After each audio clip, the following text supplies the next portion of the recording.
Mapagpalang araw po sa ating lahat. Ako po si Emmanuel O. Alejandra. Ito po ang aking daily devotion ngayong June 7. And for today, ating pag-uusapan kung ikaw ba ay isang intercessor.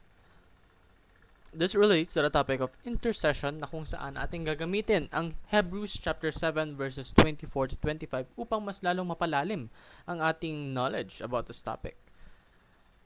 Ito yung nagsasabing, but he holds his priesthood permanently because he continues forever. Consequently, he is able to save to the uttermost those who draw near to God through him, since he always lives to make intercession for them. Sa Tagalog, ngunit si Jesus ay buhay magpakilanman, kaya't walang katapusan ang kanyang pagkapari.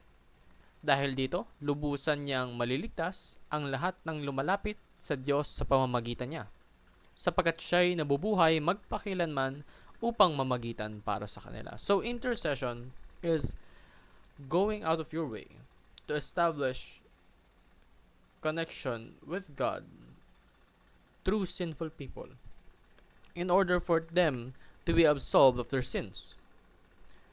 That's why in the verses that we've read, hopefully, Jesus was the topic, because Jesus is a wonderful example of an entity that is called an intercessor, because he does not die, and each and every moment he dedicates it into the intercession for us, para magkaroon tayo ng connection sa ating God the Father.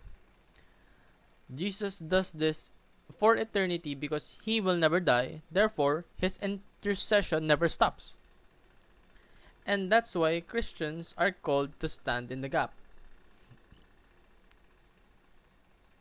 in order to also do what Jesus does, in order for us to establish a connection through people that have been lost, in order for them to regain their footing with God in their mind and in their heart. So intercession is based on Christ's finished work.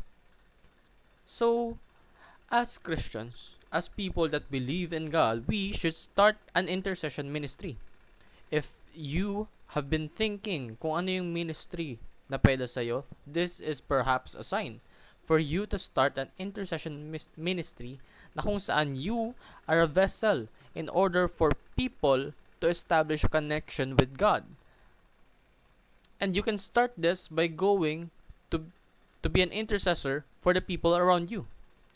Your family, your friends, classmates, workmates, everyone that you meet regularly is a potential for you to establish a connection with God and them. So soak yourself in God's presence. Kasi if you soak yourself in God's presence, this will rub off on people that you hang out with. And if they rub off on people that you will hang out with, that is another successful intercession. And that is something that glorifies God. That is an activity that expands His kingdom, that disciples more people, so that eventually we will disciple all nations. Yun lamang po ang aking daily devotion. Maraming salamat sa pakikinig.